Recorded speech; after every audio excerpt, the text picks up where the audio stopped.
todos.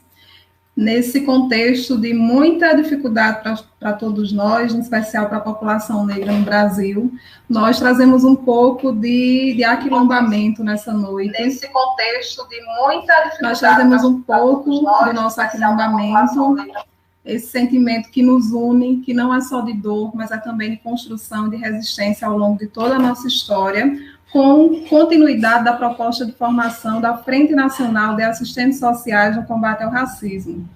Hoje, nós vamos discutir um pouco da trajetória e do que é esse projeto de nação no Brasil para a população negra, com a temática Não Veio do Céu, nem das Mãos de Isabel, a população negra da abolição à pandemia.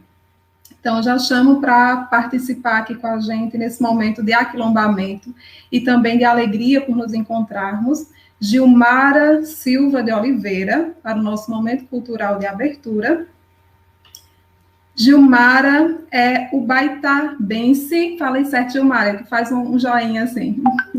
Boa noite, Gilmara. Mulher negra, cisgênera, assistente social, mestranda do Serviço Social do PPGSS da Universidade Federal da Bahia, pesquisadora do Núcleo de Estudos e Pesquisas em Violência de Gênero, Raça e Etnia, da mesma universidade, poetisa, escritora do livro Palavras Navalhas, Doçuras Libertam, e nossa integrante do GT de Formação da Frente Nacional de Assistentes Sociais no Combate ao Racismo.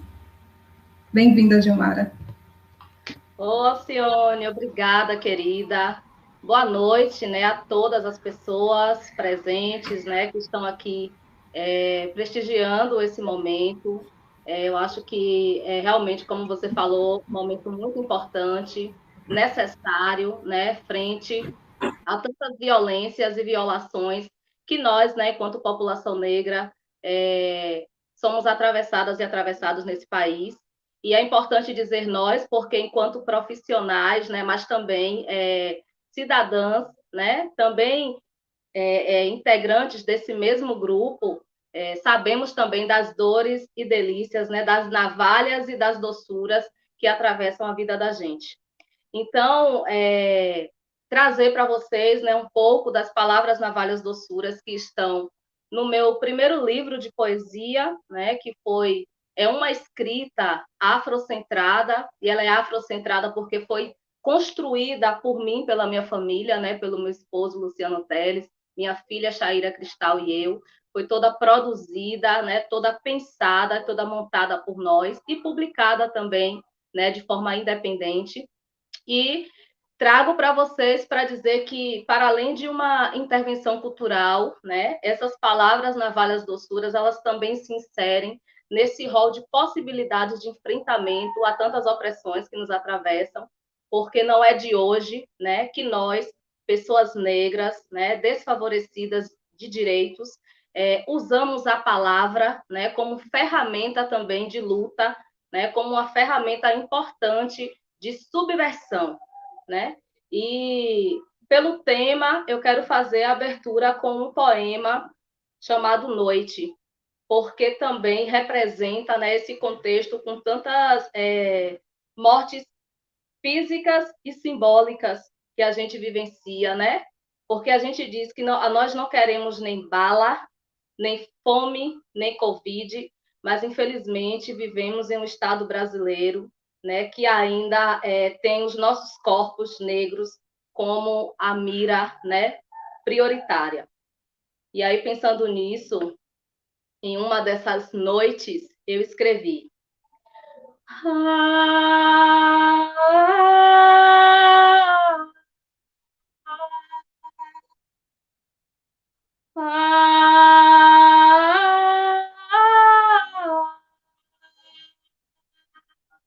a noite.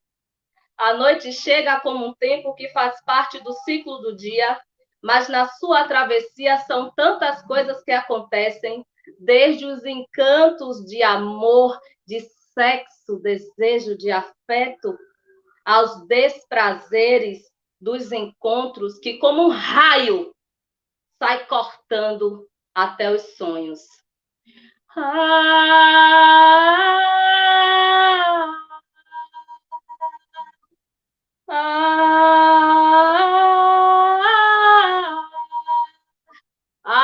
noite, noite que arranca das entranhas da mãe preta o feto já formado, construído, amadurecido, mas que às vezes nem cresceu e se foi, com aquela famosa projeção letal que diziam não ter sido para aquele corpo, mas se foi. Aquela famosa bala que perdeu-se em algum lugar, porém, dilaceradamente alcançou aquela vida que só tinha 4, 7, 10, 15, 9, 20 anos. Ah, ah, noite, noite, noite, noite que na sua travessia só no latido do cachorro, só no latido do cachorro na rua o nosso coração esquenta como se estivesse atravessado no fogo. Não por uma emoção gostosa de sentir, mas pelo sinistro que se anuncia. Ah, noite! Noite não poderia ser esta tão brilhante? Ao invés de causar medo, não poderia ser o acalanto, noite? Sim, sim, aquele acalanto que vem com descanso, com sono, com o esperado sossego da noite.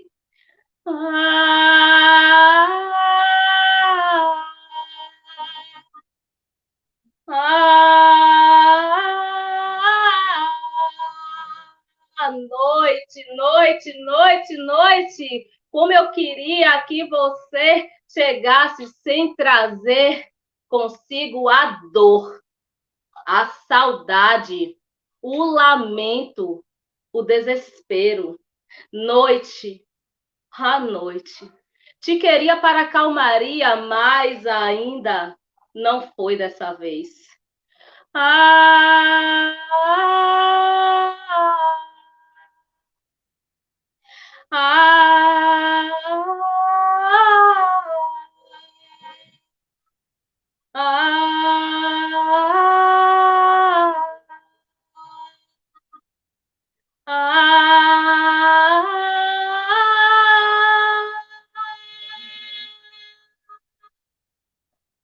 Pou, pou, pou!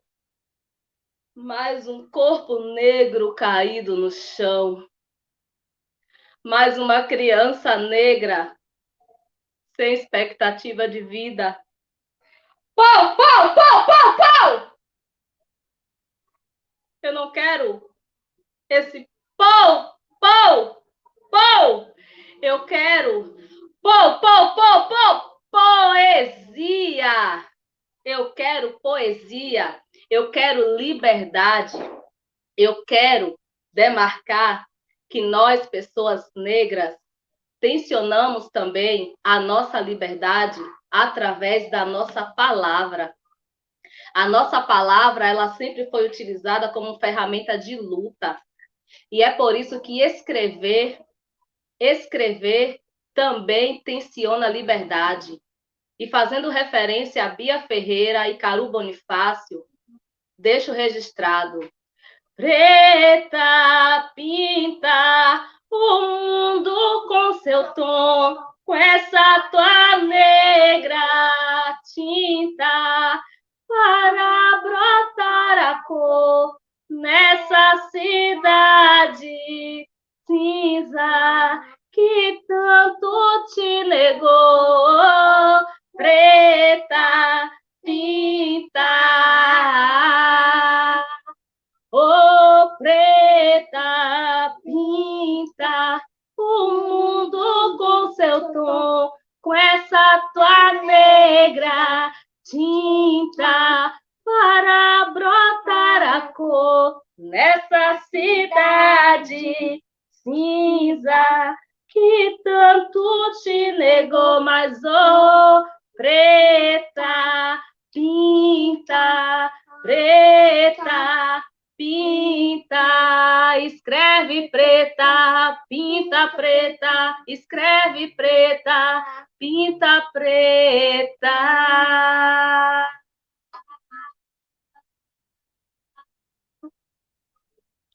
Obrigada. Gratidão. Nem de fome, nem de bala e nem de Covid. A população negra quer viver. Obrigada, Gilmara, pelo seu encantamento, pela sua denúncia e pela sua palavra também de esperança de uma construção necessária. Nós estamos aqui tensionando e contribuindo para que ela se faça. Agora nós vamos iniciar a nossa mesa de debate. E eu chamo para compor a mesa com a primeira fala a professora Maria Inês da Silva Barbosa. Nós teremos a fala dela com 30 minutos, posteriormente convidarei a nossa próxima integrante. Após as duas falas, nós abriremos inscrições para questões, mas ao longo da exposição, vocês já podem ir colocando questões aqui no chat. Professora Maria Inês da Silva Barbosa é assistente social, mestre em serviço social, doutora em saúde pública pela Faculdade de Saúde Pública da USP, com tese sobre racismo em saúde, reconhecidamente o primeiro trabalho sobre o perfil da mortalidade da população negra no país. Professora adjunta 4, aposentada do Instituto de Saúde Coletiva da Universidade Federal do Mato Grosso, onde exerce atividades de pesquisa, ensino e extensão na docência de cursos de graduação em enfermagem, nutrição e medicina, de especialização em saúde da mulher, saúde da família, saúde indígena e saúde coletiva, mestrado e doutorado em saúde e ambiente e mestrado em saúde coletiva. Atualmente, a professora Maria Inês da Silva Barbosa atua como consultora, palestrante, membro de bancas de exames de pós-graduação em temas sobre política da saúde, educação, ação afirmativa, gênero e racismo. É ativista do movimento social negro desde os 15 anos de idade. Bem-vinda, professora Maria Inês da Silva Barbosa. Ela hoje vai contribuir e enriquecer a nossa noite de debates com o tema "O Fique em Casa é para quem? Pandemia e o cotidiano da população negra". A palavra está contigo, professora Maria Inês. Obrigada. É um prazer, apesar de tratarmos de temas tão difíceis e desafiantes, eu agradeço por essa oportunidade e saúdo a nossa ancestralidade. Saúdo a mãe Cotinha de Oxalá, da casa de Oxumaré, que nesta semana passou a nos acompanhar desde outros planos. Saúdo a quem se dedicou com muitas mãos, corações, mentes, sentimentos, pensares, esta oportunidade de diálogos, de reflexão sobre nós. Saúdo as vozes silenciadas, amontoadas nos transportes coletivos, que vão na frente e seguram o rojão. Para quem distanciamento é distante de sua realidade. Saúdo a Kathleen Romeu e a outras tantas Kathleen, Raimundas, Marias, Josés, Antônios, dos Becos, Vielas, Quilombos, periferias, aglomerados, de 14 de maio, tão bem expresso na canção de Lazo Matumbi e Jorge Portugal. No dia 14 de maio, ninguém me deu bola. Eu tive que ser bom de bola para sobreviver. Nenhuma lição, não havia lugar na escola. Pensaram que poderiam me fazer perder. Mas minha alma resiste, meu corpo é de luta, eu sei o que é bom. E o que é bom também deve ser meu. A coisa mais certa tem que ser a coisa mais justa. Eu sou o que sou, pois agora eu sei quem sou. A proposição do tema não veio do céu nem das mãos de Isabel, a população negra, da abolição à pandemia. O que fica em casa é para quem? E o cotidiano da população negra. Me instiga a abordá-la no campo político, considerando as lutas antirracistas, projeto político, relações de poder, que implica em debruçar-se no processo recente de institucionalização de políticas de promoção da igualdade racial.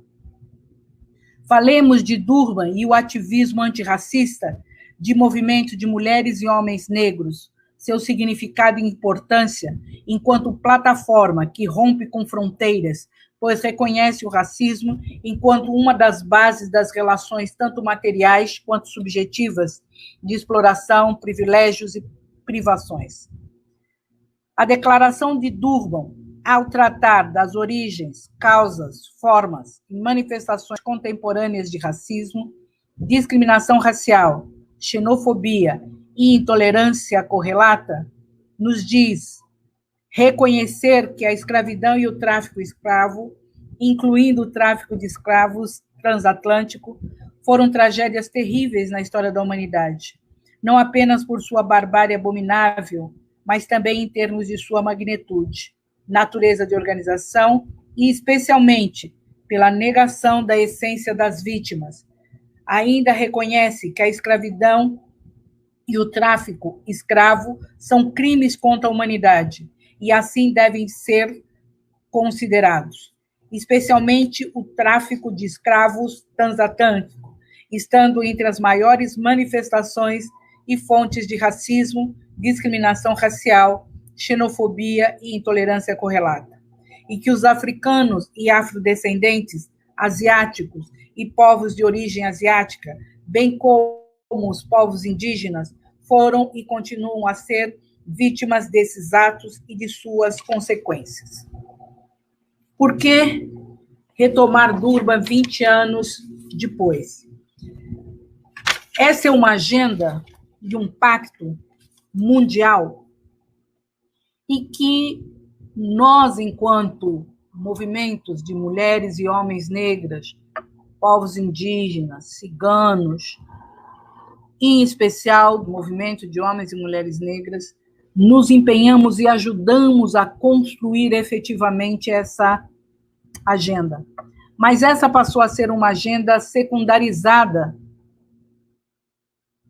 no bojo das Nações Unidas e por parte dos países. E isso nos faz, nos alerta o quanto o racismo institucional, você tem agenda, mas você não a implementa. E como isso se transparece na agenda de Durban? Durban foi considerado por alguns estados, dentre os quais o Estado de Israel, como um espaço racista que deu espaço às vozes palestinas, dentre outras. E se maniqueisticamente, estrategicamente, politicamente falando, associou a Durban, por exemplo, o evento de 11 de setembro.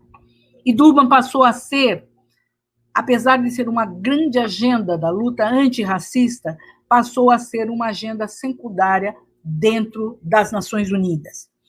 A importância de recuperar, de termos a plataforma de Durban como uma plataforma a dar continuidade, é porque ela nos unifica, ela trata o tema do racismo como deve ser tratado, né? Historicamente, como diz esse trecho que eu li, né? É reconhecer esse crime contra a humanidade, a negação da essência das vítimas, uma das maiores fontes de racismo, discriminação racial, xenofobia e intolerâncias correlatas. Está aí, por exemplo, o tema migratório de vários dos nossos e nossas de África, de Oriente, que migram, né, em barquinhos, nadando, apoiados em garrafas PETs para chegar à Europa e, na realidade, chegar nos espaços que geraram essa exploração, nos espaços, nos territórios que se fundaram, né, economicamente, as bases materiais de acúmulo de riqueza se deu em função da exploração eurocentrada sobre o restante do mundo e, particularmente, em relação ao continente africano. É importante a gente ter em mente que, diferentemente das outras agendas e declarações e programas de ação nas Nações Unidas, como o de Beijing, onde se faz a revisão mais 5, mais 10, mais 15, mais 20, mais 25, como é o caso de Beijing, da Conferência de Cairo sobre População. A Conferência de Durban só teve uma revisão, não 5 anos depois, mas 8 anos depois, devido à pressão do movimento de homens e mulheres negras, indígenas, ciganos, na região. E num contexto de um governo popular progressista que foi demandado por esses movimentos na região das Américas para que fizesse uma conferência de revisão de Durban. Já que não estava pautada a conferência de revisão mundial, faríamos a conferência de revisão regional, a partir da conferência preparatória de Durban, que ocorreu no Chile em 2000. Só que nos marcos desses acordos, desses pactos mundiais, você não faz uma revisão regional. A conferência regional, ela alimentou a conferência mundial. Mas como ela não estava programada devido a esse contexto político, ideológico, que barrou a realização da revisão em 2006, nós realizamos, fruto da demanda, da luta antirracista, movimento de homens e mulheres negras, indígenas, ciganos e outros da região, o governo brasileiro. E por que eu estou falando isso? Porque isso tem a ver com o que eu vou abordar mais à frente, de governos e contextos que vêm de movimentos de base, de apoio, que buscam a transformação da sociedade. Aí nós realizamos a Conferência Regional das Américas em 2006 e a ONU, por fim, fez a Conferência de Revisão em 2009. Em 2010 se estabeleceu o Ano Internacional dos Afrodescendentes e atentem que esse é um tema, nós vamos estar agora comemorando 20 anos de Durban. E a gente não está, enquanto movimentos sociais, debruçados sobre isso. O que isso significa numa perspectiva de mais larga para além de nós, porque essa é uma luta que não se vence sozinho. Mas eu dizia que é uma agenda secundarizada porque, a partir dessa conferência de revisão, que foi forçada, e aí a gente tem que reconhecer a luta antirracista nossa como o que impulsionou que as Nações Unidas a realizasse. Daí para frente, nós começamos a falar de aniversário de 10, 15 e 20 anos. Aniversário, a gente comemora, faz bolo, bate palma, dá risada, mas não se trata de uma revisão, porque na revisão eu vou verificar, avaliar o que foi pactado e o quanto foi cumprido ou deixou de sê-lo. Nós estamos também nos marcos da Década Internacional de Afrodescendentes, 2015 a 2024, cujo lema é Reconhecimento, Justiça e Desenvolvimento. Eu trago esses pontos de reflexão também para pensar sobre nós, o quanto nós abandonamos ou não essa agenda. E o quanto nesse processo, vocês viram que eu fiz alguns largos recortes que eu tomei a partir de Durban, e no nosso caso foi um dos fundamentos para avançarmos na institucionalização de políticas de igualdade racial. Porque falar, como o tema propõe, né, e quem não tem essa possibilidade do ficar em casa, do cotidiano da população negra, nós estamos diretamente falando de uma sociedade capitalista, de uma sociedade que tem por base o patriarcado, classes, gênero, racismo. Se nós não olharmos isso, compreendermos isso e nos organizarmos para romper com isso e apresentar outro projeto que contemple e valorize a diversidade do ser, nós não conseguiremos. E a institucionalização da igualdade racial, né? A Mandela, num dos seus discursos, nos traz um importante ensinamento.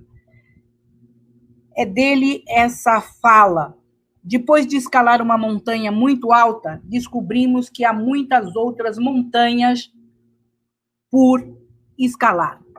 Essa experiência recente de institucionalização da política de promoção da igualdade racial, nós temos vitórias nesse processo.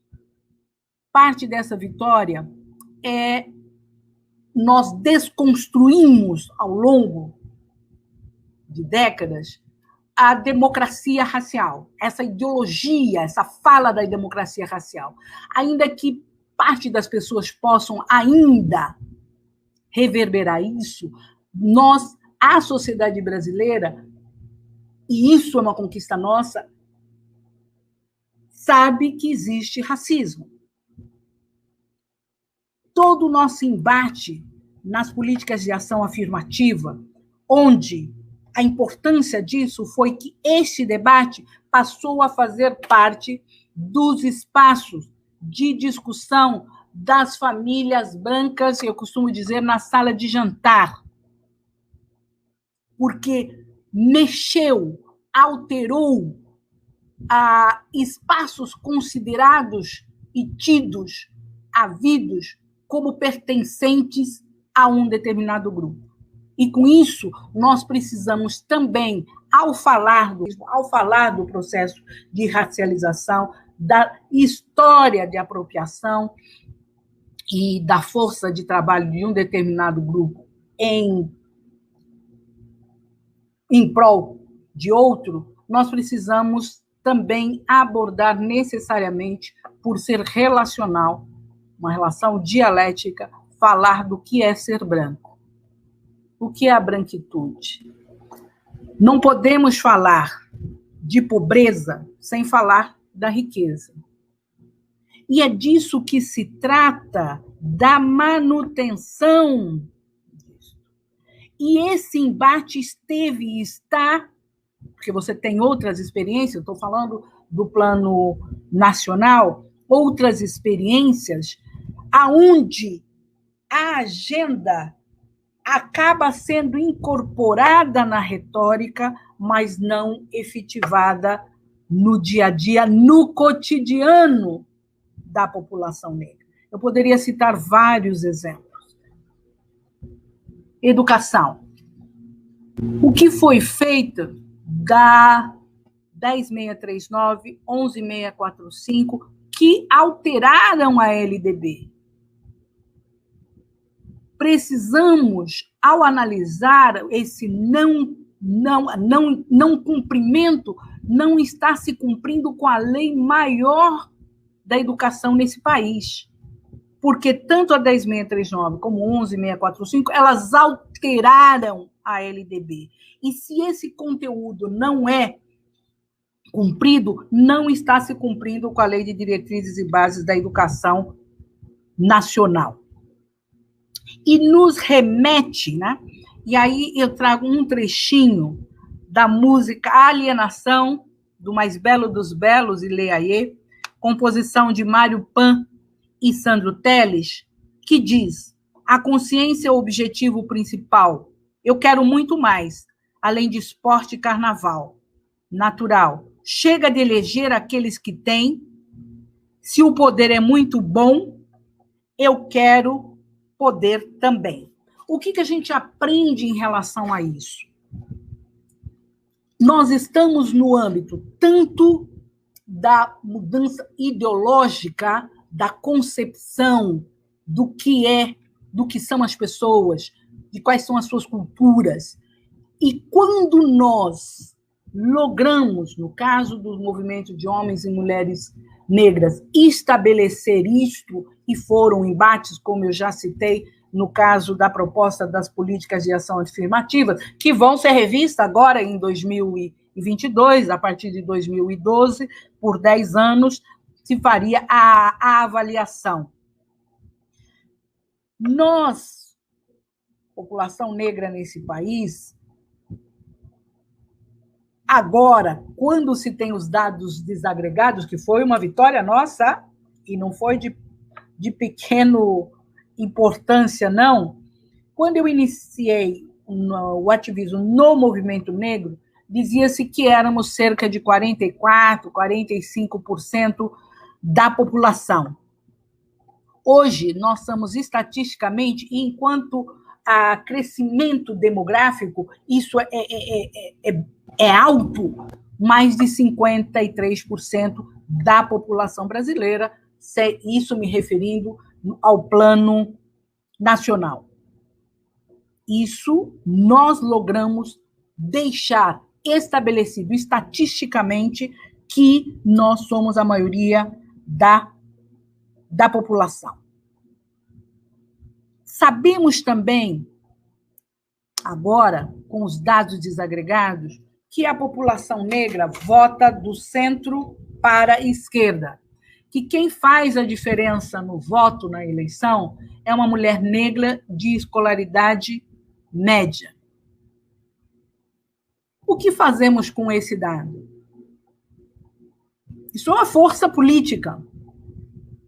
Sabemos, por exemplo, que no Nordeste, e aí eu vou citar especificamente a Bahia, onde estou, o governo que aí está perdeu e não ganhou em nenhuma zona eleitoral. Agora, como que eu transformo isso em poder? Na capacidade de pressionar. E aí vou dar um outro exemplo no campo que eu atuo mais diretamente, que é a saúde. Criamos uma política, criamos um plano, e ele não é implementado. Como nós estamos por dentro dos mecanismos que aí está do Sistema Único de Saúde, rompendo com isso, porque quem padece é essa população negra, periférica, da abolição à pandemia, aonde o fica em casa é para quem? Não é para essa população. E ela também não foi objeto de priorizar a vacinação. Nós poderíamos ter escolhido outras estratégias de prioridade da vacinação, considerando os grupos de risco e espaços e territórios onde o distanciamento não é possível, onde nós temos a mão de obra que vai trabalhar nas casas de quem planeja essas ações. Eu costumo dizer, o trabalho doméstico não é prioritário.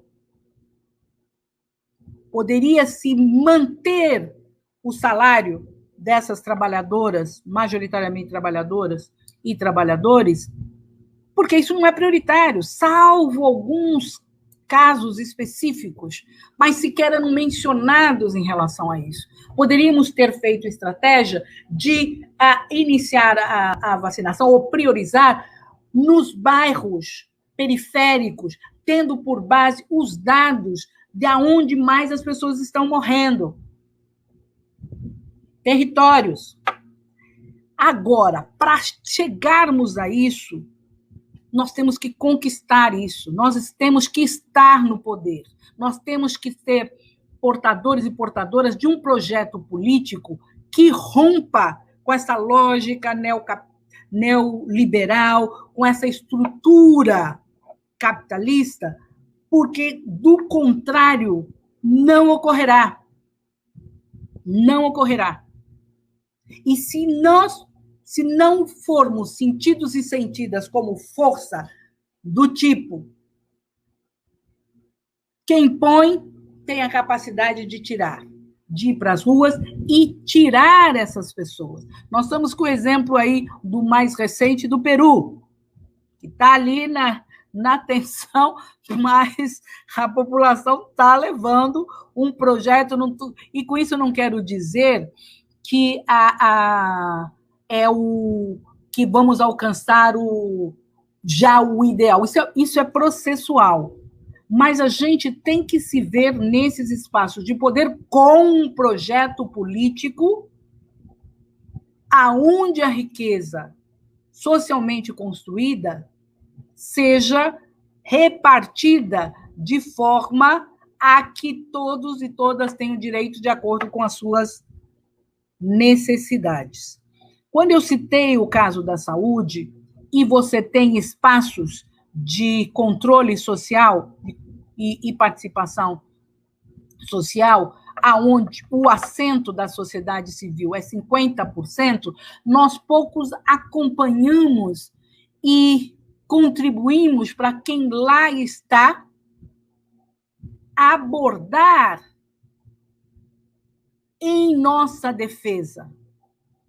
Porque o sistema não dorme. Se ele sofre uma pressão, ele incorpora para transformar no mesmo. No caso específico da saúde, nós iniciamos todo esse processo, né, no processo da reforma sanitária, com os conselhos locais de saúde. E aí nós, assistentes sociais que estamos nesses espaços, temos que estar nos debruçando sobre isso para contribuir para impulsionar isso junto às populações com as quais nós trabalhamos, que justamente são aqueles e aquelas para quem o fica em casa é uma figura de retórica, não é o seu cotidiano, é outro. Vou considerar também nisto, esse projeto, nós temos que ter um projeto político e que envolva todos e todas e ter essas alianças. Porque, por exemplo, nós somos negros, indígenas, ciganos, brancos, tantos, há diversidade, não há desigualdade.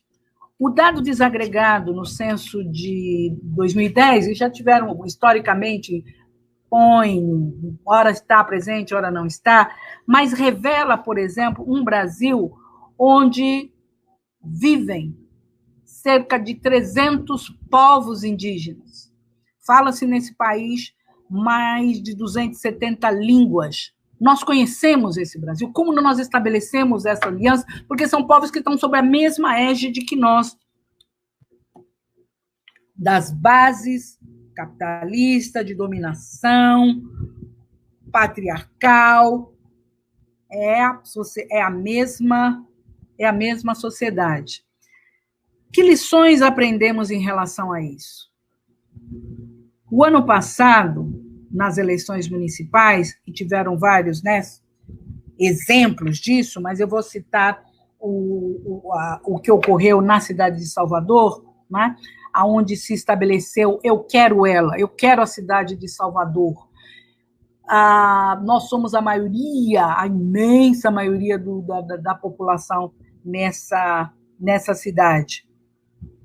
E agora é ela, porque também trazendo isso para o exercício do poder de nós, mulheres negras. Por dentro das organizações políticas, isso é todo esse tema, né, toda essa compreensão de como o racismo opera, os privilégios, fazem com que uma candidatura que tinha base popular não conseguiu lograr ser indicada pelo partido. O que nós aprendemos com isso? E temos agora 2022, né, e uma circunstância em que, e desafiante, né, porque, em geral, os pactos na nossa história se dão por cima, e a presença dos militares está desde que se instituiu a República nesse país, mas tomemos, por exemplo, que, atualmente, são mais de 7 mil militares exercendo funções civis no Executivo. Como nos preparamos para desmantelar isso? Que projetos, pactos e alianças vão considerar isto e romper com isto? Nós, em geral, e eu volto a fazer referência à institucionalização de políticas de igualdade racial, nós disputamos, apesar de sermos a maioria que elege, nós disputamos os espaços que nós conquistamos nessa história de institucionalização, que são os espaços que vão tratar das políticas de promoção da igualdade racial, da Palmares, que está em Franco. Todas essas políticas estão soterradas nesse governo, mas eu estou falando, inclusive, de experiências aonde você tem governos populares, progressistas, em que nós, apesar de elegermos, nós não disputamos poder. Nós não disputamos espaços de poder em outras áreas, quer seja da educação, da saúde, do trabalho, da habitação, qualquer que seja ele. Ou seja, nós efetivamente não nos transformamos em força política e de embate direto por esta força. Todavia, há que considerar que não basta ter pele negra, é preciso ter um projeto que rompa numa luta antirracista efetivamente. E de todos os outros âmbitos. Aqui eu estou tocando no tema do racismo, que, ao tratarmos de uma luta antirracista, necessariamente nós estamos rompendo com o patriarcado, necessariamente nós estamos, se verdadeiramente antirracista, nós rompemos com os outros eixos que embasam historicamente a nossa sociedade. Assim sendo, eu creio que é preciso dialogar em torno do tema que foi proposto, considerando qual é o nosso projeto político, como que nos organizamos para isso, como aprendemos com a experiência passada e, voltando à saúde, apesar de termos a política, o plano, a representação no Conselho Nacional, todas ações extremamente importantes, na hora de implementar, na hora de fazer a programação anual de saúde, a hora de determinar, por exemplo, ou alterar o horário de funcionamento de uma unidade de saúde, isso não está sendo considerado. Por que eu falo do horário de funcionamento de uma unidade de saúde? Uma unidade de saúde que funciona das 8 às 17, nós temos que nos perguntar quem é que fica de fora. E nós, assistentes sociais, enquanto uma profissão da área da saúde, também temos que nos perguntar isso, sobre a pena de estarmos reproduzindo o ordenamento biomédico. E, nesse sentido, eu quero compartilhar uma experiência vivida aqui, que se reproduz em outros tantos lugares, mas eu estou fazendo uma leitura sobre nós, para pensarmos no tema para quem não pode ficar em casa e o cotidiano da população negra. São situações, por exemplo, as situações de violência, né? Violência policial. Quando essas pessoas chegam ao hospital, trazidas pela polícia, e nós estamos lá, assim como os demais profissionais, e sempre se dá de maneira arbitrária, aceita-se institucionalmente a violência, é conivente com a violência policial, quando ocorre, porque não exigimos os regramentos de aprisionamento de pessoas que chegam feridas, baleadas pela instituição de segurança pública. Ao não exigirmos isto, estamos sendo coniventes com isso. Eu estou dizendo, nós, assistentes sociais que estamos dentro desse aparato institucional, toda a instituição. Esses são temas também que nós poderíamos estar nos debruçando sobre ele e questionando. E com isso eu estou dizendo que muitas vezes sequer o boletim de ocorrência foi lavrado e nós aceitamos que aquela pessoa é uma pessoa presa. Ou seja, sistemas complexos exigem formas complexas de pensar. E eu já vou me despedindo nesse momento, né, com um trecho do poema de Maya Angelou, Assim ainda assim eu me levanto. Eu me levanto de um passado enraizado na dor, eu me levanto. Sou um oceano negro, profundo na fé, crescendo e expandindo-se como a maré, deixando para trás noites de terror e atrocidade. Eu me levanto em direção a um novo dia de intensa claridade. Eu me levanto, trazendo comigo o dom dos meus antepassados, ao que eu acrescento minhas antepassadas. Eu carrego o sonho e a esperança do homem escravizado, a que eu acrescento da mulher escravizada, da criança, do adolescente. E assim eu me levanto, eu me levanto, eu me levanto. Dialoguemos. Obrigada. Nós nos levantaremos. Obrigada, professora Marinês. Nós agradecemos muito a sua potente fala, que é, ao fim das contas, um grande convite para que a gente não destoe de uma caminhada que já está construída e que, a partir dela, nós firmemos e fortaleçamos um projeto político, um projeto de participação e de construção de um poder necessário no caminho da sociedade que nós queremos, mais justa, mais igualitária, sem racismo. Agora eu convido para trazer a sua potente também contribuição à nossa mesa a professora Cristiane Lourenço. A professora Cristiane Lourenço é assistente social, doutoranda do Programa de Estudos Pós-Graduados em Política Social da Universidade Federal Fluminense, mestre em Política Social da Universidade Federal Fluminense, possui graduação em Serviço Social pela mesma universidade e é ex-aluna de pré-vestibular comunitário para pessoas negras e carentes Paulo Freire. Foi docente no curso de pós-graduação em Políticas Públicas e Movimentos Sociais do Centro Universitário Plínio Leite, docente também no curso de graduação de Serviço Social do Centro Universitário Plínio Leite, é membro da Associação Brasileira de Pesquisadores e Pesquisadoras Negras e Negros, participa das reuniões de Comissão de Gênero, Etnia e Diversidade Sexual do Conselho Regional de Serviço Social no Rio de Janeiro, atua especialmente nas áreas de serviço social, política social, relações raciais e educação no ensino superior. Bem-vinda, professora Cristiane Lourenço. Agora nós ficamos com a sua fala sobre a temática A Falsa Abolição, uma abordagem histórica e suas consequências na realidade da população negra. Fala a sua, professora Cristiane. Boa noite a todas, a todos e a todos. Agradeço o convite e agradeço por falar, né, depois de duas potências, professora Marinês, professora Alcione, professora Gilmara.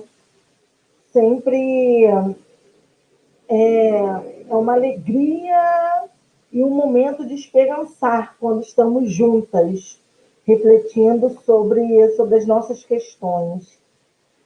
Não posso deixar de expressar a minha solidariedade, não só a Catherine, a família da Catherine, mas a todas as mulheres pretas que já choraram seus filhos, sejam essas mulheres que choram seus filhos e seus filhos, suas filhas e seus filhos no meio desses mais de 480 mil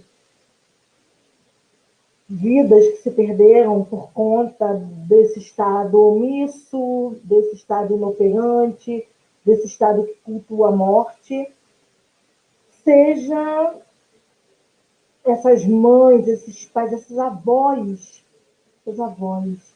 que perdem todo dia alguém que é assassinado por essa mão opressora do Estado, por essa polícia muito eficiente. Sim, eu repito aqui palavras de Roseli Rocha. A professora Roseli Rocha, quando fala que a polícia é eficiente, porque ela sabe exatamente quem ela vai matar. Ela sabe exatamente. Exatamente. Né? E eu, como mulher preta, eu falava isso ontem e tenho repetido isso muito ultimamente, infelizmente. Eu sinto que eu tenho um alvo bem aqui. Que a qualquer hora. Eu estou aqui falando com vocês, daqui a pouco pode ser pela janela. Porque nós, mulheres pretas, estamos há muito tempo, sendo vitimadas por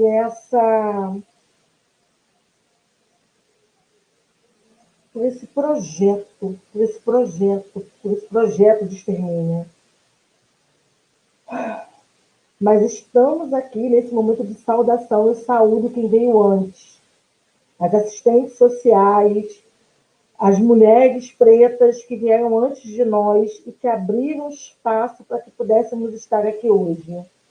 Então, eu agradeço a todas que vieram antes, sabe? Peço a bênção a quem veio antes, peço licença para tentar contribuir, né, nesse momento que a gente está aqui, no nosso pedacinho de chão, refletindo, pensando, interagindo, buscando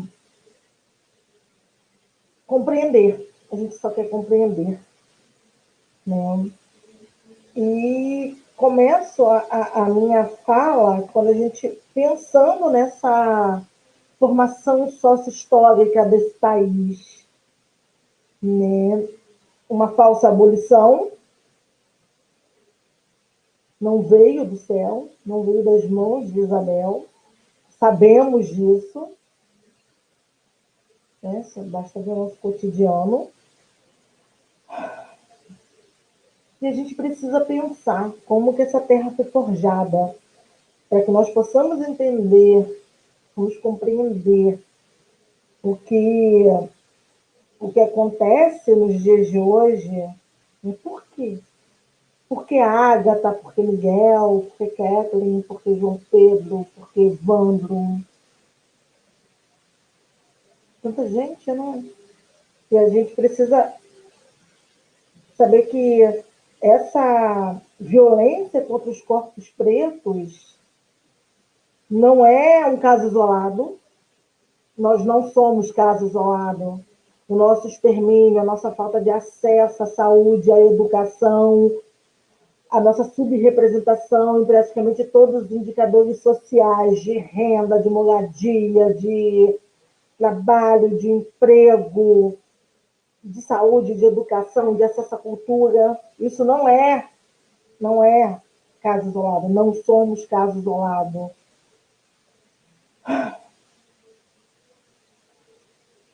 E a gente para e pensa, porque a gente está aqui muito para militar, sim, para erguer nossos punhos, mas somos, né, assistentes sociais, somos pessoas que contribuem para a produção do conhecimento, somos agentes sociais que podemos contribuir para pensarmos e mudarmos essa realidade. E é um pouquinho disso que eu quero conversar com vocês hoje. O nosso processo sócio-histórico, ele nasce, né, com aquela história que a gente que é tão bonitinha, né? Está lá no livro, os índios, aí chega Nau, enfim. E quando a gente tem esse primeiro momento, né, da Terra Brasilis, século XVI, XVII, a gente tem a nossa formação, né? A nossa brasilidade nasce nesse sentido. E a primeira coisa que eu preciso dizer a vocês, esse Brasil, essa nação, a nossa brasilidade nasce vítima, nasce fruto de uma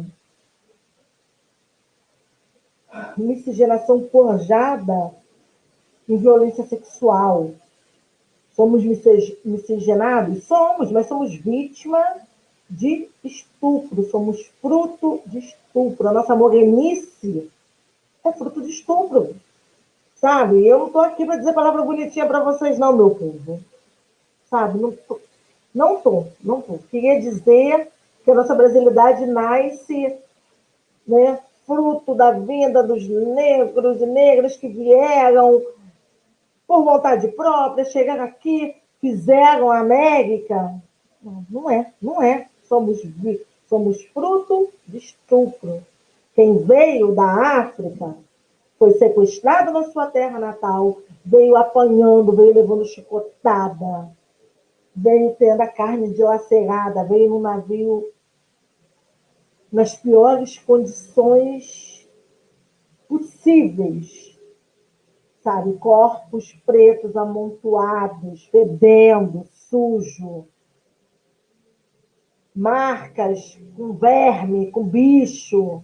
Foi assim, foi assim. Não foi no navio da CVC, meu povo. Não foi mesmo aquele, ou no MSC da vida, não foi. Tá? Foi desse jeito.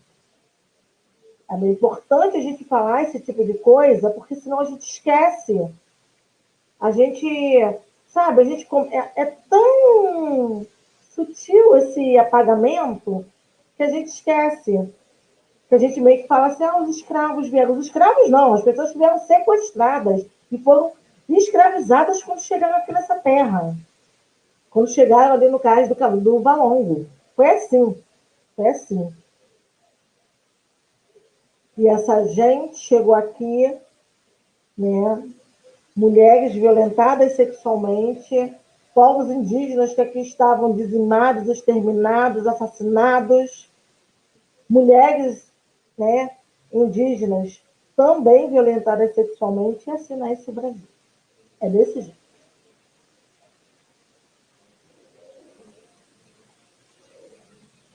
Mais tarde, quando nos tornamos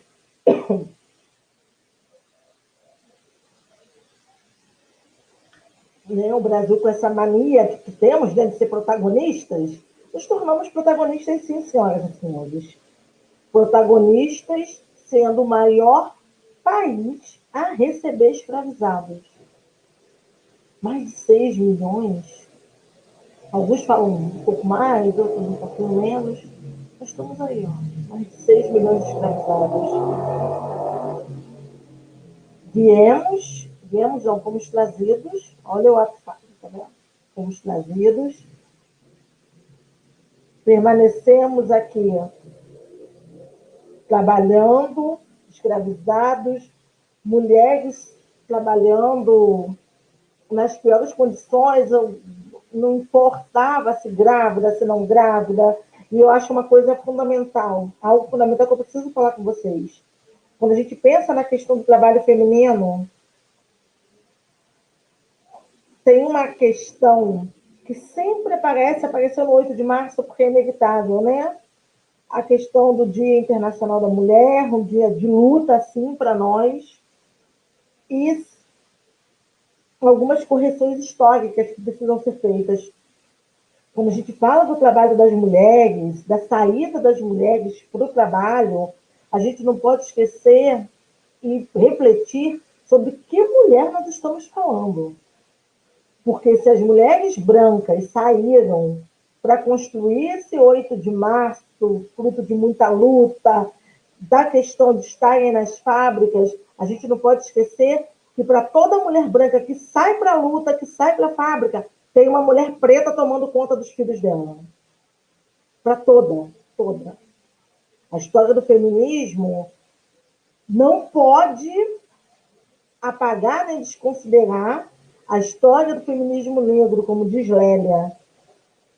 Né? Estamos aí nesse não lugar, mulher preta, sempre na base da pirâmide, em todos os indicadores, vocês sabem disso, sabemos disso. Então, a gente não pode deixar de pensar, quando falamos de trabalho da mulher negra, da desvalorização do trabalho feminino, do mito da rainha do lar, de que mulheres nós estamos falando. Porque mulher preta nesse país sempre trabalhou, desde 1530, fazendo todos os tipos de trabalho. As chamadas profissões femininas, elas acontecem para mulheres brancas e para mulheres pretas. Mas no caso de nós, mulheres pretas, fizemos muito serviço braçal, sim. Plantamos muita cana, colhemos muito café, capinamos muito.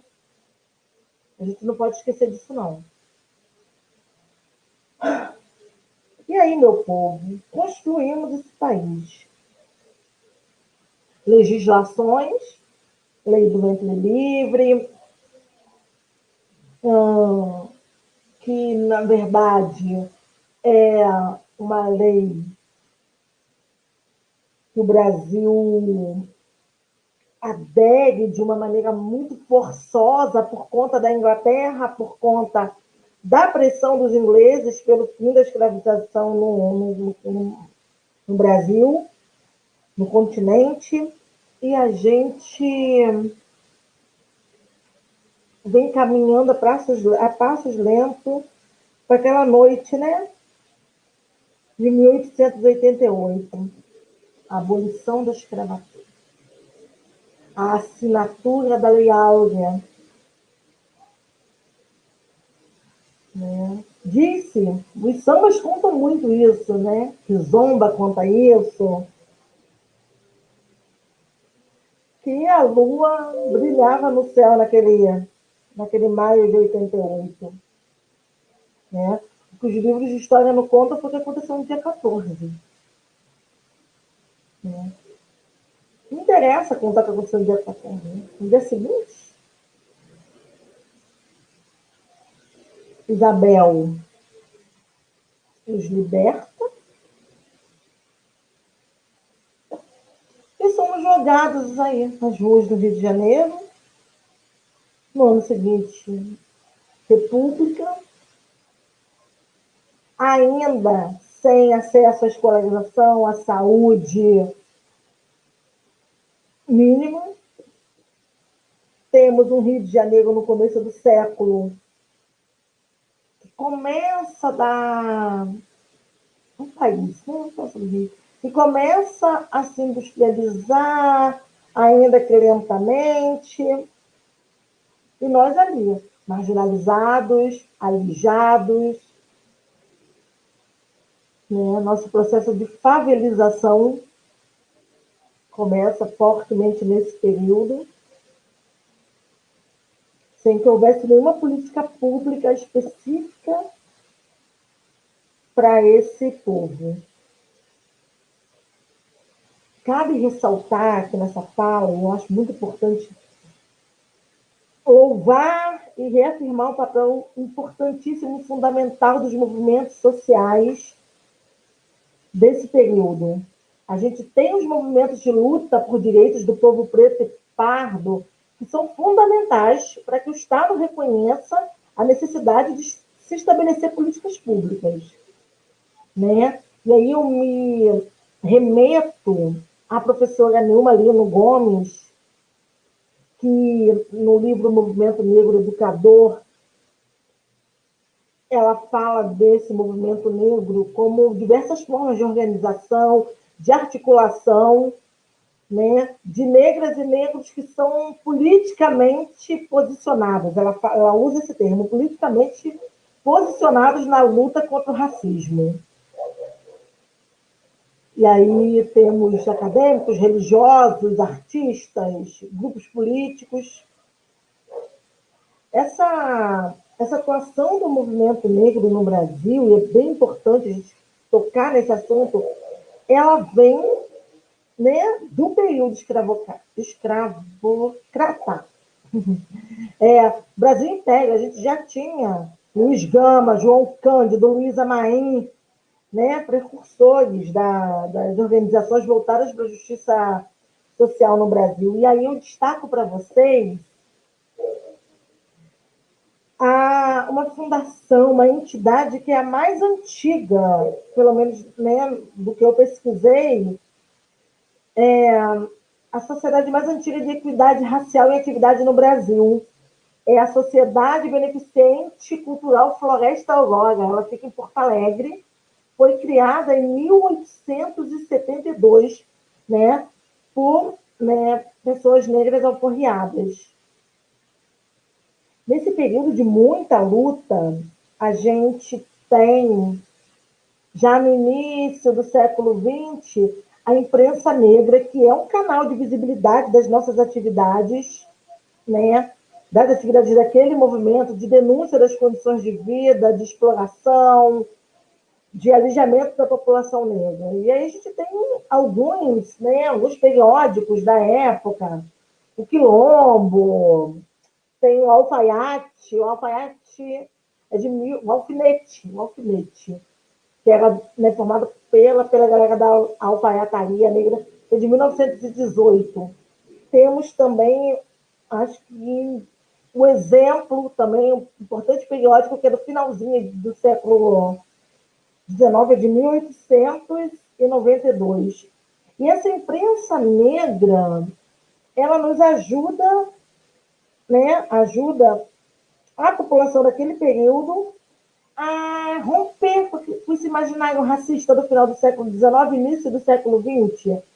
Até porque no início do século XX acontece um fenômeno muito emblemático, que é o chamado racismo científico, o movimento eugenista, que tinha como premissa a inferioridade intelectual de pessoas que eram negras, que media intelectualidade pela cor da pele, alguns estudos de análise de crânio que diziam, esses estudos, que os pretos e pardos eram mais violentos. Eu vou usar negros, né, enquanto a junção de pretos e pardos, vamos seguir essa classificação do IBGE, que eu acho que fica mais, né, de melhor entendimento aqui nessa fala, nesse momento.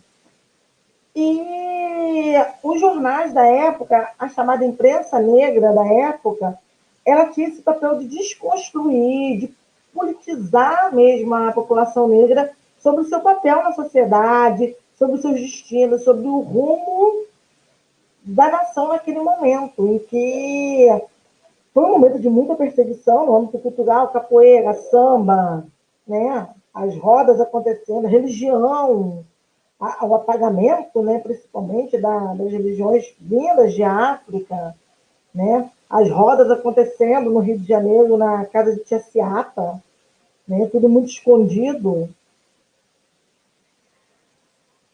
E nesse período dessa desconstrução, né, do que foi a abolição, a gente também tem um outro movimento bem importante, que é a Frente Negra Brasileira, São Paulo. Por que a Frente Negra Brasileira ela se destaca nesse cenário?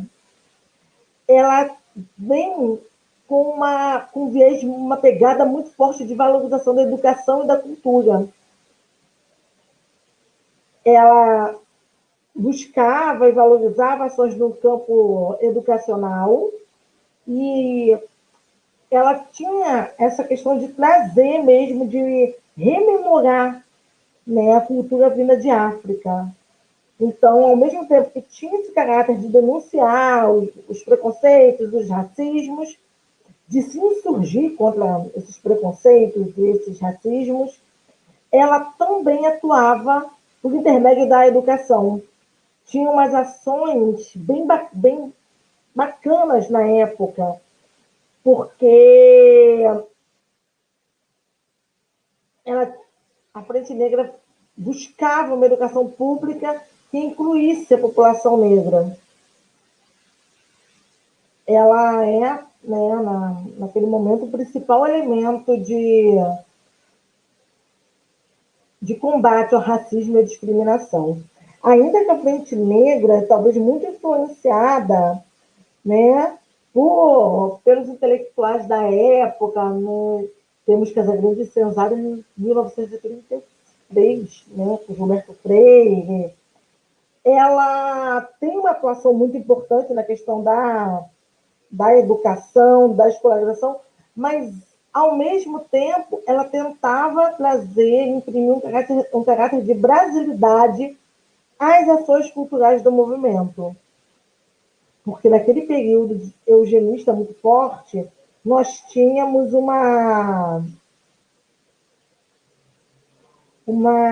não sei se é um temor, talvez eu possa usar essa palavra, né, de valorização forte da questão dos elementos vindos de África.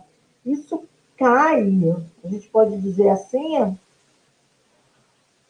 mais tarde, quando a gente tem alguns outros movimentos negros que buscam esse resgate com mais força, principalmente, né, o movimento negro contra o preconceito racial e o teatro experimental do negro. O teatro experimental do negro, ele é fundamental nessa construção, né, de refletir a realidade, né, e de buscar a centralidade do negro dentro daquela sociedade da década de 1950, estamos falando mais ou menos desse período.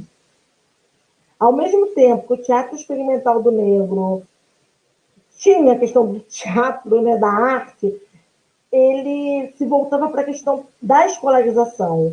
Né? A escolarização sempre foi um dos principais recursos usados pelos movimentos para desconstruir e para promover, de fato, o protagonismo da população negra. Né? Para vocês terem uma ideia, para dar um exemplo, no caso do Teatro Experimental do Negro, os participantes, né, eram alfabetizados. Então, se fazia uma seleção entre as empregadas domésticas, operárias, né, pessoas da favela que não tinham profissão definida, e oferecia, né, oferecia dessa pessoa uma nova perspectiva, um novo olhar sobre o ser negro. Então,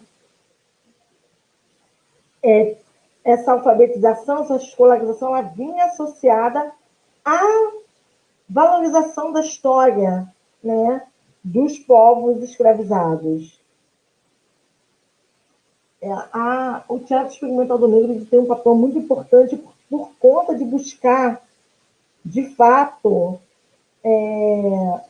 que os negros e negras que por ali passassem tivessem consciência da sua história e do seu papel social enquanto partícipes da formação sócio-histórica do Brasil. Posto isso, a gente vem andando e aí a gente vai pensando como essa formação se dá, né, ali pela década de 40, 50, até os anos 60, nós temos, né, uma industrialização do país, nós temos no campo da proteção social as CAPs, as IAPs, né, o início de uma previdência, mas muito voltada para o trabalhador, né, para quem trabalhava, para quem tinha a carteira de trabalho e previdência social. Numa sociedade muito racista, numa sociedade que, nos anos 20 e 30, tinha um projeto de embranquecimento da população, um projeto, de fato, de embranquecimento da população, onde ficavam, né, essas mulheres e homens negras e negros? Qual era o lugar dentro dessa sociedade brasileira que ainda se forjava dentro de uma concepção de nação em desenvolvimento, em industrialização? E é nesse período que se tem maior clareza de que as questões raciais atravessam, de fato, toda a dimensão da vida social. É nessa época, mais tarde um pouquinho, nós temos, aí já pela década de 70, os estudos relacionados às questões raciais, eles adquirem uma materialidade maior. As condições socioeconômicas de pretos e pardos, elas passam a ser examinadas por estudiosos e pesquisadores que tratam de desigualdades e de mobilidade social. Explico. Antes, os estudos voltados para analisar, né, negros e negras nesse país tinham um cunho mais culturalista, tinha um olhar menos da formação, se acreditava que resolvendo a desigualdade de classes se resolveria a questão racial de preconceitos no país. E nos anos 70 a gente percebe, principalmente com os estudos de Carlos Razenbaugh, pesquisador fundamental para que nós possamos entender essas questões raciais no Brasil, que não. Que as pesquisas de Razenbaugh se debruçam numa investigação que gira em torno das desigualdades raciais. E é nesse momento que os estudiosos começam a perceber que o racismo estrutural institucional impede que pretos e pardos ascendam aos postos mais socialmente valorizados e mais bem remunerados. Que não era só, entre aspas, tá, meu povo, a questão da classe. Até aquele momento, os principais meios, né, de ascensão, mostram os estudos, eram por parte do compadrio das crianças negras, famílias brancas, a questão, né, daquela criança negra ter um padrinho branco, ou matrimônio interracial, né, que é um fenômeno que era não consciente, tá? Mas que não deixava de ser uma estratégia de embranquecimento daquela família. E quando a gente tem, nos anos 70, no finalzinho dos anos 70, a gente tem uma nova gramática, quando a gente pensa nas ciências sociais brasileiras. O termo mobilidade social ascendente. Esse termo substitui o que se chamava de ascensão social, e as pesquisas passam a integrar, de fato, as desigualdades sociais entre pretos, brancos e pardos. E aí, sim, a gente tem clareza de que a raça é um elemento que é um marcador social que impede, sim, a mobilidade social e a mobilidade econômica, né, dos grupos. No final dos anos 70, a gente tem uma manifestação gigante no Teatro Municipal de São Paulo, é quando o movimento negro unificado nasce, né? E nasce, vejam bem, sem o apoio amplo dos setores de esquerda. Opa, meu tempo está acabando. Esse movimento, quando nasce, eu preciso falar isso para vocês, já indo para o final, esse movimento nasce sem esse apoio ampliado dos setores de esquerda, porque ainda tinha essa visão de que a classe, resolvendo a questão da desigualdade econômica, os pretos e pardos ascenderiam socialmente. A gente sabe que não, esse racismo não acaba, né, com a ascensão social. Está eu aqui, mulher doutoranda, funcionária da Universidade Federal Fluminense, servidora pública. Se eu entrar em determinada loja de bermuda e chinelinho de borracha, eu vou ser seguida pelo segurança. Seja eu, seja a menina que é caixa de supermercado, seja a menina do reality show. A pele. Está aqui, é o que chega primeiro. O meu diploma de mestrado não vai chegar primeiro, não. O meu crachá lá, funcionária da UFA, assistente social da UFA, não vai chegar primeiro. O que vai chegar primeiro é a minha cor. Opa, tem uma preta aí. Finalizo ressaltando K.O. e Benedita da Silva, que no Marco Constitucional da Democracia de 88 trazem a questão das terras quilombolas e a questão do racismo como crime. Precisamos sempre falar de K.O. e Benedita da Silva. A gente não pode deixar com que esses dois ícones da luta antirracista no Brasil sejam esquecidos. Às vezes eu acho que a gente comete algumas pequenas injustiças a não mencioná-los.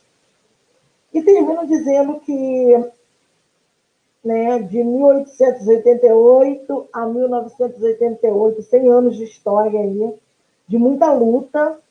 A Constituição Cidadã chegou sim, mas ainda há muito nesse 2021 a ser construído. Ainda não é admissível ainda termos mães e pais e avós, repito, avós, chorando sobre corpos pretos e pardos que são violentados todos os dias. A gente está aqui conversando, alguém já morreu. Morreu algum preto nesse período.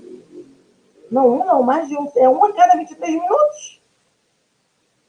Em alguns estudos já começam a dizer que é menos tempo. Então, a minha contribuição é nesse sentido. Gostaria mais uma vez de agradecer o convite e terminar dizendo o que eu tenho falado muito. A gente segue na luta, seguimos lutando, resistindo,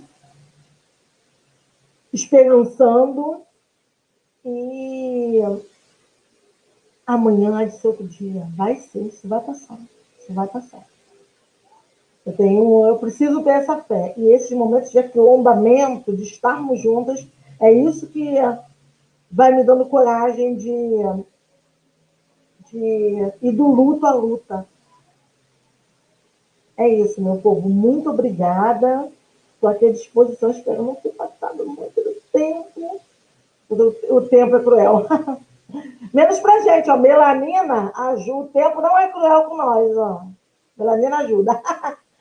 Obrigada, Alcione. Nós que agradecemos, professora Cristiane. A melanina ajuda, mas a pandemia desgastou um pouquinho a gente. Ainda assim, seguiremos firmes na força da melanina e da luta política. A gente agradece muito sua participação, sua potente e muito rica contribuição também. Se nós tivemos uma apresentação cultural que nos convocou a seguir firme, a compreender a denúncia do que é o racismo na sociedade brasileira, nós seguimos com a fala da professora Maria Inês, nos convocando à construção, ao fortalecimento de um projeto político, de um projeto de poder, para que a gente tensione mudanças urgentes e necessárias para a população negra no Brasil, e não só no Brasil. Ela nos trouxe uma retomada para além das fronteiras nacionais sobre a questão que ela nos colocou. Por sua vez, a professora Cristiane Lourenço enriquece muito e contribui muito à nossa noite hoje de formação e de debate sobre o inacabado 13 de maio no Brasil, nos convidando a ser firmes na denúncia do que é o racismo, né? A não usarmos eufemismos, palavras que mascarem, ou palavras que suavizem aquilo que não foi suave, mas, ao contrário, foi extremamente cruel, né? Que fundamentou e ainda fundamenta a realidade racial aqui no nosso Brasil.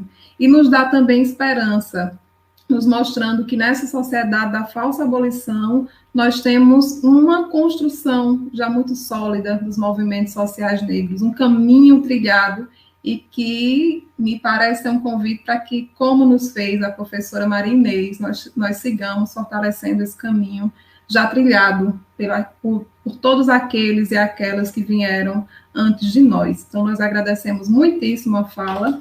Nós não temos questões, né, até o momento, mas o chat ficou aqui maravilhado com as contribuições da Cristiane, da professora Maria Inês e também da nossa poetisa Gilmara, né, assistentes sociais muito potentes no enfrentamento do racismo na nossa sociedade. Vou ler aqui rapidinho alguns dos nossos comentários, né, que reforçam a importância da fala que nós tivemos essa noite aqui. A Maria Mailis Lusa, né, fala para a gente: boa noite, será um marco importantíssimo. Salve, salve, assistentes sociais no combate ao racismo.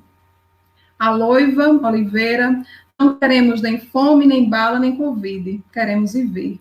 A Rai Soares comenta: salve nossos mais velhos, nossos ancestrais, que nos deem força para lutar contra esse governo genocida. Clarice Maria: do Comitê de Combate ao Racismo do CRES de Alagoas, comenta presente, absorvendo as falas e na certeza de uma noite de muito aprendizado e convergência de ideias. Mailis Lusa comenta mais uma vez, é preciso que os agentes sociais brancos e brancas assumam seu papel frente à branquitude e assumam sua responsabilidade na luta antirracista. Temos muito a aprender, assistentes sociais no combate ao racismo. A Gláucia Matos comenta, boa noite, parabéns pela live, realmente, só a partir do nosso projeto político pela população negra faremos a diferença. E a Suênia Cruz comenta, momento histórico para a nossa profissão. Esses são apenas alguns dos comentários que a gente foi recebendo durante a live, né, que reforçam o nosso agradecimento da Frente Nacional de Combate ao Racismo e agentes sociais no combate ao racismo pelas potentes, importantes e necessárias falas que nós tivemos até esse momento. É um momento que nos direciona a perceber que se o 13 de maio durou um dia, o 14 de maio tem reverberação ainda na atualidade. A falsa abolição não parou de deixar marcas na história do povo negro no Brasil. Como seguimos sem questões até o momento, né, então vou convidar agora novamente as professoras que contribuíram conosco essa noite, a professora Cristiane Lourenço e Maria Inês da Silva Barbosa, para as suas considerações finais.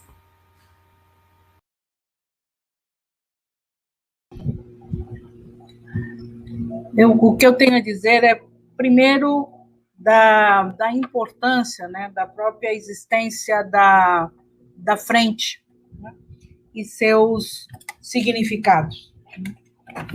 Quando a gente retoma a própria história, né, do serviço social, toda a trajetória que foi feita, termos hoje uma Frente Nacional de Assistentes Sociais no combate ao racismo, significa que estamos lutando, continuamos, que estamos a partir de uma perspectiva de contribuição e de inserção, e enquanto agente de mudança numa sociedade que precisa, deve e vai ser transformada. Então, para mim, eu quero não concluir, porque não existem conclusões, isso é processual, né? E o conhecimento se dá de forma circular, né? Mas valorizar e muito a existência dessa frente e de marcos do serviço social antes e depois. E da importância de fazer parte da categoria, né? Costumo dizer que ser assistente social, ter tido essa formação, me permitiu e permite ter uma abordagem ampla e sistêmica das situações. Para além do fato de quem tem fome, de quem não tem casa, de quem não acessa aos serviços de saúde, que não tem um serviço de saúde de qualidade, nos permite estar, para além de conhecer e compreender essa realidade, está intervindo nela a partir do nosso fazer profissional. Então, eu trago, né, um trechinho da música do Muzenza, Adeus não me diga até breve, não sem antes agradecer a cada um e cada uma de nós, a todos, todas, todes que aqui estamos, porque sim podemos fazer a diferença. Agradecer também às companheiras, né, que estivemos juntas nesse processo, a poética de corpo e alma que mexe com cada pedacinho de nós, da Gilmara, da Silvia Oliveira e a sua filha, e sua família, sua história, que é nossa, a mediação da Alcione Ferreira da Silva, a companheira Cristiane Lourenço, e a cada um e a cada uma de nós que estivemos presentes nesse processo. Então, adeus não, me diga até breve. Obrigada.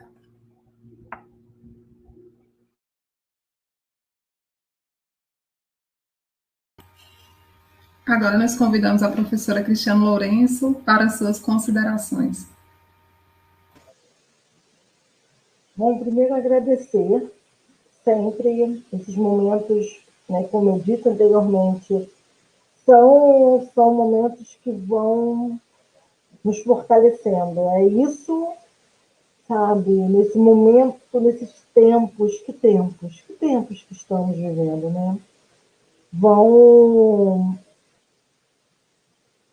São esses momentos que vão nos mantendo de fato vivos, de fato com a certeza de que a gente está no caminho certo, sim. Porque a gente tem visto tanto desmonte, que às vezes a gente dá aquele respiro de cansaço, né? E aí a gente tem momentos como esse que vão nos fazendo seguir, que vão nos impulsionando. Acho fundamental estarmos, enquanto assistentes sociais, juntas nessa luta antirracista. Sabemos que a luta é muito grande, que o caminho não é um caminho fácil, mas a gente não escolheu o caminho mais fácil, né? Senão nós não seríamos assistentes sociais. E nesse momento de desproteção, de desmonte das políticas públicas, das políticas sociais, de extrema violação de direitos, dessa crise civilizatória que a gente...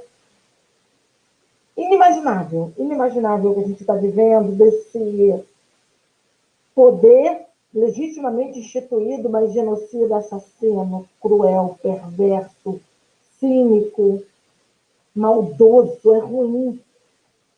Sabe? Não é só um desmonte, não é só um projeto político, é uma maldade, de fato. A gente está aqui e, como diz o ditado, né, tentam nos enterrar, mas somos sementes, e né, mais uma semente que deu frutos. Somos aqui nós, assistentes sociais, nessa luta contra o racismo e antirracismo. E alguém falou da branquitude, sim. Sim. Não é... A branquitude pode estar aqui com a gente, sim, pode contribuir, pode formar, pode ajudar, pode tentar compreender, pode, sim, estabelecer uma pauta antirracista e que a gente continue. Eu acho que é isso, a gente continue, né, na certeza de que somos nó na madeira, a gente não, como diz minha mãe, verga, mas não quebra, né? E essas tempestades que estamos vivendo todos os dias, é impressionante, tem nos mostrado o quanto somos resistência. E é isso, meu povo, é seguir nessa luta, construindo, produzindo conhecimento, produzindo saberes, nos divulgando, falando de nós. E se vai escrever uma monografia, procura autoras e autores pretas e pretos. Se vai fazer uma citação, sabe? Pensem, né? Procurem. Se vão convidar para uma fala, para uma mesa, para um debate, para um evento, porque nós temos, sim, plena capacidade de falar sobre a nossa própria história, nossa trajetória de luta, e também temos, sim, profissionais, assistentes sociais, psicólogos, pedagogos, advogados, jornalistas, plenamente capacitados para falar de outros temas. A gente não pode... Acho que já passou do tempo da gente deixar as pessoas contarem a nossa história, né? Então, como diz um samba, como sambista, a minha história já fala por mim. Então, sigamos nessa luta, lutando, resistindo. Dia 19 de junho, estamos juntos, lá, ou virtualmente ou presencialmente. E no mais, protejam-se, usem máscara. Fora vocês sabem quem. Sigamos nessa luta. E a gente vai se encontrando por aí. Muito obrigada. Muito obrigada. Espero ter provocado vocês. Espero que vocês pensem em mim durante essa noite toda, para que amanhã a gente levante renovados, para que a gente continue nessa peleja aí. Temos o trabalho, hein, meu povo? Mas a gente não tem medo, né? Quem é de luta não foge à guerra. Boa noite, obrigada mais uma vez pela companhia. Muito obrigada, muito obrigada. Nós que agradecemos também a ti, professora Cristiane Lourenço, e nós vamos finalizando com o pedido de desculpa e também com o chamamento a todos aqueles que nos assistem, aqueles e aquelas que nos assistem. Primeiro, o esclarecimento de que a Frente Nacional de Assistentes Sociais no Combate ao Racismo é uma frente autogestionada, de fundamento na militância, e nós nos desculpamos porque até o presente momento nós não contamos ainda com um profissional intérprete de Libras, e é uma demanda que nós vamos continuar procurando sanar para os nossos próximos momentos. Junto a isso, já deixo o convite a todas, a todos e a todes que fortaleçam a nossa frente, né? É um movimento necessário, que traz uma pauta urgente, extremamente importante para alcançar aquilo que preconiza o nosso projeto ético-político enquanto assistentes sociais. Então, gostaria de convidar todos já a aproveitar e curtir aqui a nossa página, fazer parte das nossas redes sociais, aqui no YouTube, também no Instagram e no Facebook, AS no Combate ao Racismo. É importante que a gente siga fortalecendo a base dessa luta, através também do fortalecimento da Frente Nacional de Assistentes Sociais no Combate ao Racismo. Então é isso, sigamos fortes, adeus não, nos diga até breve, assistentes sociais no combate ao racismo. Boa noite a todos, todas e todos.